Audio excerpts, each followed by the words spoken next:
Prices are driving up the food bills, and for local foster families, the inflation is cutting deep, forcing one local nonprofit to make some very difficult decisions. Here's ABC Action News reporter Sarah Hollenbeck. Sisters Samantha and Laura Kopak have spent more than 1,000 hours together in this kitchen. This labor of love started 3 years ago when the girls' parents took them to volunteer at a group foster home in Pinellas County. I saw a young boy, maybe about 4 years old, stuffing rolls into his pockets for fear he would go hungry, and he didn't know where his next meal was coming from. So when we got home, I knew I had to do something, and so we started emptying out our refrigerator and seeing what meals we can make for them. Feeding the Fosters was born, the nonprofit providing 40,000 meals to 65 families over the past 3 years. Families like Claudia Jeffries. She has 8 kids, 5 are in foster care.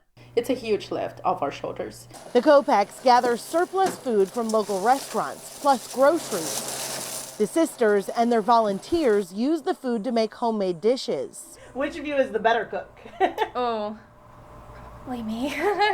Laura is an incoming senior at Palm Harbor University High School, and Samantha is in college. The girls want to expand, but with the cost of groceries and gas skyrocketing, getting the food from their home to the families in need has become more challenging, forcing them to reduce weekly deliveries between 30 and 50%. Families that were receiving more meals are now receiving less, especially because some of them have a lot of kids in their home, and it's difficult to be cooking for 8 to 14 people when you also have to cook for your own family and buy the groceries and drive them to someone else. The Kopaks are now organizing a virtual auction from July 14th through the 28th with a goal of raising $10,000 to help more families. It's a huge need, and I think it's often overlooked. So for them to think of that it's just amazing and very special to us. In Clearwater, Sarah Hollenbeck, ABC Action News.